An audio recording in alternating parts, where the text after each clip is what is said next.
62 property spreadsheet, and this can be used both for multifamily as well as for single family homes. You can have a duplex, a triplex, an apartment building with 10 units, an apartment building with 20 units, some single family homes, and so on. And I will set it up according to your property configuration. This is at no charge. This spreadsheet is very easy to use. There is no complicated setting up of a chart of accounts. You can use it both in Excel and Google Sheets. So let's look at some of its features. The spreadsheet automatically shows you all of your income, expenses, and profit percentage on a monthly basis for all of your properties, and also for each unit. You also get to see a breakdown by income category like rent, any government payments, late fees, laundry, parking, storage, and so on for each unit. You also get a breakdown of all of your expense categories like advertising, auto and travel expenses, electricity, and so on. In addition to the unit dashboard, there is also a main dashboard which gives you an overview of how all of your properties are performing on a monthly and year-to-date basis. And you also get to see how each property is performing. Each property overall, for example, if 46 Moraine is a apartment building with 6 units, it shows you how the whole building is performing, both income and expenses, along with a breakdown of income categories and expense categories. Each property and each unit has its own tab where you would record the income and expenses for that unit.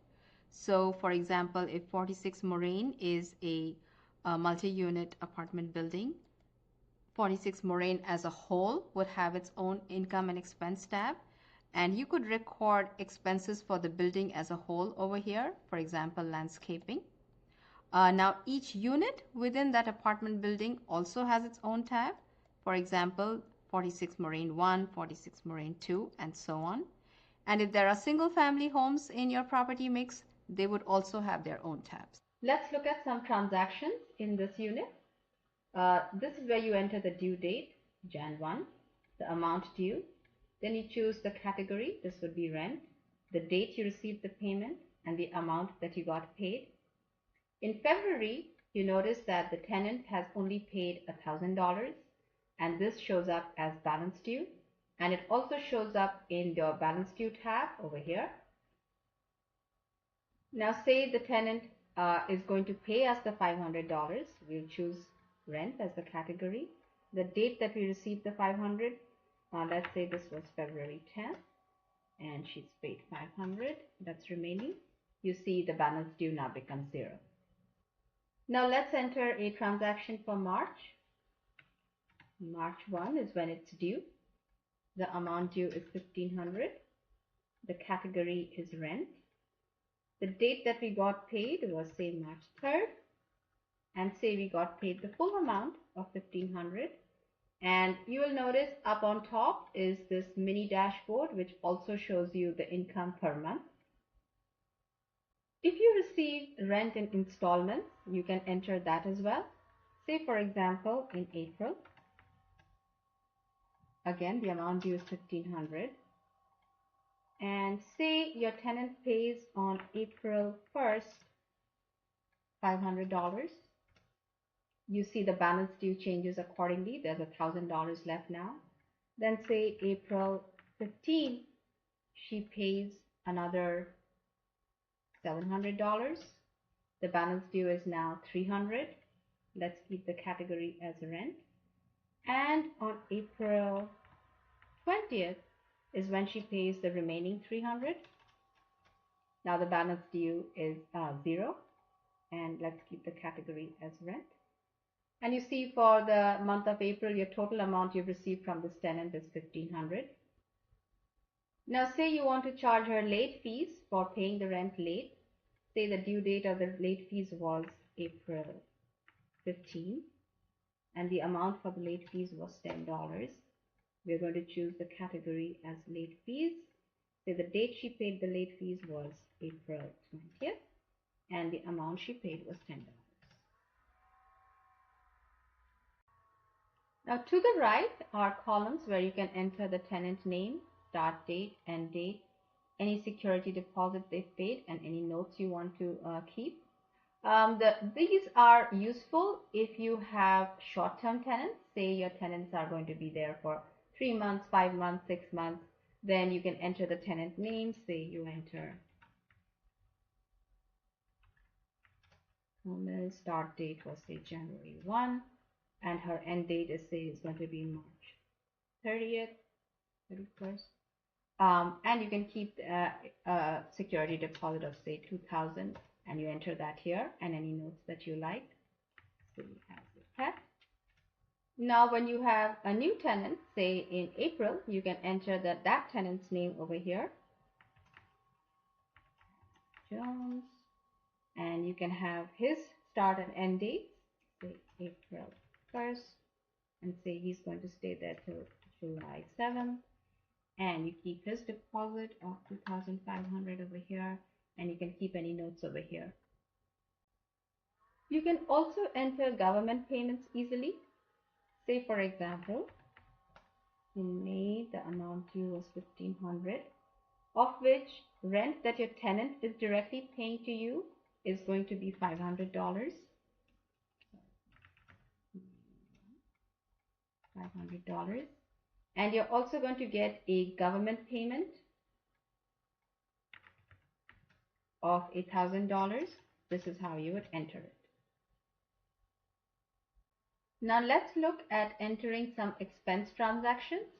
You would go to the right hand side to come to the expenses section, and say we now have in Feb, we enter the date and we have an expense of cleaning of $100. This is how you would enter it, and you get the total over here as well as in the mini dashboard. And all of these figures are also being shown in the unit dashboard over here. You get to see income, expenses for that unit. You get to see for each month both income and expenses. You get to see each income category, rent, any government rent, late fees. You get to see the expenses. We had an appliance purchase and cleaning over here. And these figures also automatically get generated in the main dashboard. For example, 46 Moraine. All of the units of 46 Moraine, the income expenses get rolled up into this column here. You get to see your income per month, expenses per month. You get to see the categories of income and expenses. The landscaping over here was from the landscaping for the whole building, Moraine. And all of the information is also presented in the automatically generated profit and loss statement, which is very easy to print out and keep for your records or hand to your accountant. Let's go over to the settings tab. As I said before, the spreadsheet is very easy to use. There is no complicated chart of accounts. If you need to change the names of any of these income categories, all you need to do is go over to that box and type over it. Say, for example, club rental fees. Similarly, for expense categories, the same thing. Just go over and type over any name that you want to change. Say, I want to call this internet expense. And that's it. And the changes we just made in the settings tab will show up in the income and expense section of any of these property tabs. So let's go to 46 Moraine 1. If you choose the categories, you'll see club rental fees is now another income category. Similarly, if you go over to the expense section and you look at categories over there, internet expenses is a category. Say you want to enter that as 200, say it's March 4th. If you go over to your unit dashboard, you will see internet expenses over here for $200. This is the vendor settings tab, and you can enter vendor names, the contact person, telephone number, their other contact information, their services, address, notes, and so on. And you can enter up to 100 vendors over here. This is your property settings tab, And you would simply enter all of your property addresses over here for each building and each unit in each building. You can also enter your single family homes. And the property code that you would enter here would basically be a shorter version of the whole property address. It's best to keep it within 15 characters so it fits neatly in the dashboard over here. Next to each property address, you can enter any information you like. For long-term tenants, you can enter the rent, tenant name, start, renewal dates, any deposit they've paid, and any notes. There's also a rent due date section over here. You would simply enter the next month that the rent is due, and then if the rent is not received on time, it will show the days overdue in red over here. The spreadsheet also has a balance due tab, which shows you if there are any balances due in any of the properties. There is a rent receipt, which allows you to fill out and print it or email it. There is also a rent invoice. This you can customize with your own logo and with your own terms and instructions, and you can also email this or print it as you like. There is a profit and loss statement. This is automatically generated and you can print it out or email it. This is great for keeping for your records or simply to hand to your accountant. The spreadsheet also has a balance sheet template that you can fill out. You can fill out the assets and liabilities for all of your properties and it will automatically calculate the ratios for you. This template can be printed out and kept for your records. There is a taxes due tracker and this shows you how many days are remaining and how many days are overdue. It also has automatic color coding to make it easy for you to see. So when the number of days remaining are less than 30, the date and the days remaining will turn yellow. When the days remaining are 0, it will turn red. And when the date is past due, the tax due date will turn red. So for example, say for this property, Jan 30 is the tax due date and I'm recording this on Jan 12th. So as soon as I enter Jan 30 as the tax due date, you'll see it's turned yellow. The number of days remaining is 18, which is less than 30.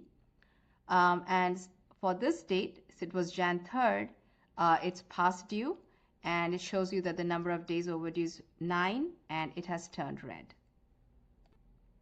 You can also record the tax amount and the amount you've paid. This is for your records and it shows you how much is the balance due. Similar to the taxes due tracker, there is an insurance tracker included in the spreadsheet.